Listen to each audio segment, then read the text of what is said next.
Hello and welcome to my channel. For all of you who are new, I'm so glad you are here. Since you're here, why not hit that subscribe button? And why not go ahead and give me a like, because I give great knowledge and good content on this channel. So, like it. For those of you who are my OG subscribers and those of you who watch most, if not all, of my videos, thank you, loves. If the title sparked your interest, let's go ahead and keep watching.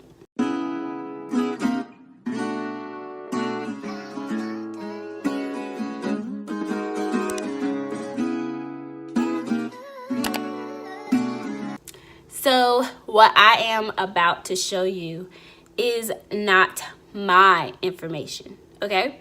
These are not my tips. I did not come up with these. I got this from Nursing SOS, and I believe they have a YouTube channel, and they give great information and great tips for nursing school students. I am verbalizing this, putting this to words, and sharing this with you because I have been using this semester. Specifically, the last test that I had that I thought I failed, but I ended up with like a 94. So, let's get started. So their first tip is do not overanalyze the question. Take the question for what it is. Do not add your own stuff to it. Do not assume. Just take the question for what it is. It is what it is. And remember that they give you all the information you need in that question. You do not have to look outside that question. You do not have to add your own little input into it. They give you what you need. Trust them. Trust them and answer the question, okay? So, tip number 2. Imagine that you are in a perfect world. When you take your nursing school test, when you're on the NCLEX, it is a perfect world. If you need bandages, they're going to magically appear. They're going to be in the room. They're going to already be in your patient drawers. If you need sterile, clean gauze, it is going to be there for you. It is a Barbie dream house, perfect world, utopia, everything is where you need to be so no one dies type of world. So, remember that. Recuérdame. Anyways, remember that.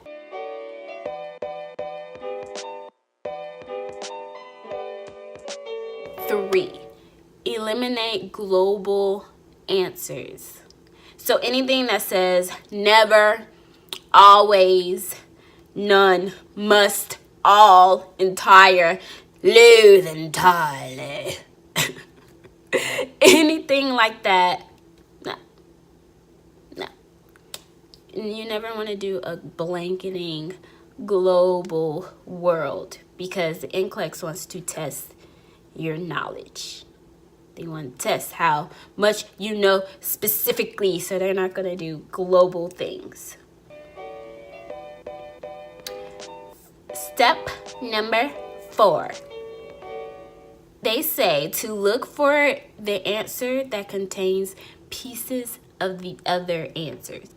What they mean is when you have your multiple choice and you have your 4 choices of what your question is, of what the answer to the question can be, look for like A, B, C, D.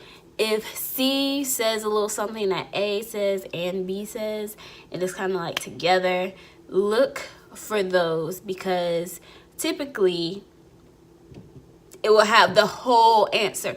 A lot of times for the NCLEX and nursing school, the test, there'll be multiple answers or multiple choices that you feel are right because they're all right, but you have to pick the best answer.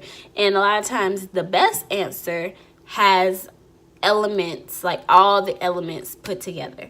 So yes, you might need to wash your hands, but you might need to wash your hands don with your PPE and greet the patient or whatever. So you need to put them together. Okay? So, tip number 5. They say to look for 2 answers that are generally the same. And I'm going to read this out because I'm still working on how to explain it. So I'm just going to read what they say. So they said, you cannot choose 2 answers.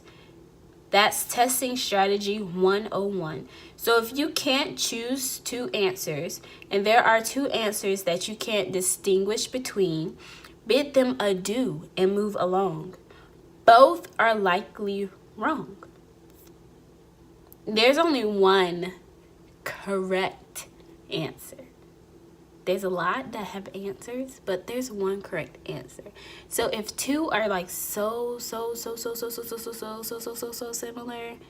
they're saying that, it's a big possibility that is wrong. Right? Yeah. But talking through it and being on the test, don't you feel like that's kind of different from the last step that they gave? It's weird. Like, I haven't talked through it. So I'm guessing the previous tip was that if they build upon each other, like each question or each selection gives a little bit more detail, go with the one that has the most detail. But for this one, if you have 2 answers that are so similar, like it's just so similar, like you're like, aren't you saying the same thing? Both of them are probably wrong. That's what it is. Okay.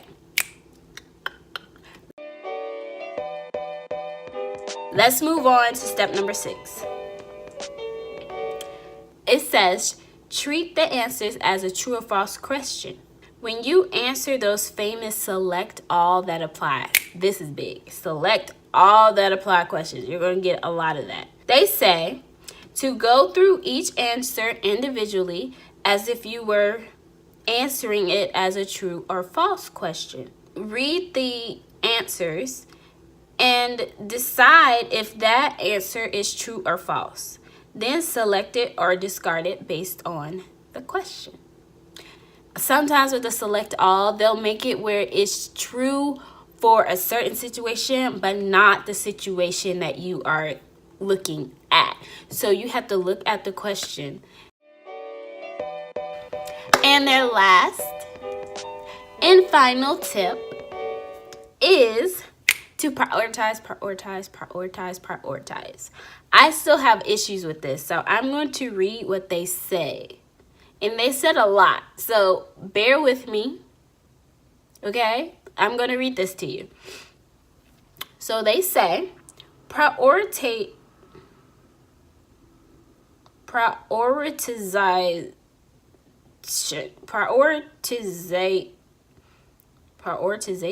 prioritization, that's the word. Questions will ask you what your first, best, most important priority or initial response to be. They say that there are 3 principles that you should always consider when answering these types of questions. The first is ABCs, meaning airway, breathing, circulation. They say always use the ABC principle first. Making sure that the patient has a clear airway should always be your top priority, followed by helping them breathe and keeping their blood circulating. The second principle that you should think about is Maslow's hierarchy of needs. In this principle, physiological needs come first, meaning food, water, followed by safety needs such as feeling secure, and then the need to belong, self-esteem needs, and finally, self-actualization. Obviously, you are going to be more worried about if your patient is breathing rather than if they feel loved or not, because we want them to stay alive. And the third principle you should consider is the nursing process. The nursing process follows these steps. You want to assess, diagnose, planning, implementation, evaluation. You should always assess your patient before you make a nursing diagnosis. Establish and implement a plan and evaluate the process. So, when you have these priority questions, airway is key. Airway, breathing, circulation. And before you do anything, assess to know what's going on before you can do something about it. And assessments can be quick. You can look and assess a person, but it's important to let your nursing test know and NCLEX know that you need to assess first. I think these are some really great tips. I also wanted to offer my Pinterest. I'm going to see how I share my board. I have a nursing board where I pin different ways that people have like studied, different mnemonics, cute scrubs, like all things nursing. So I'll link that down below for you if you want to look through that, follow it, find some stuff that you like or could help you. Pinterest is a great resource. So this brings me to the end of my video. I really hope you enjoyed it. I hope you're not disappointed that these aren't my tips, but hey, I'm not the only one that can spit knowledge out here, okay? I want to share with y'all the best way or the best resources ever. So, yay! So, if you like this video, go ahead and give me a thumbs up. If you didn't subscribe in the beginning of the video, but you stayed to the end and you're like, hey, this girl's spitting some knowledge, go ahead and subscribe now. Comment down below if you have any other test taking strategies that can help us out. I will see you in my next video. Bye.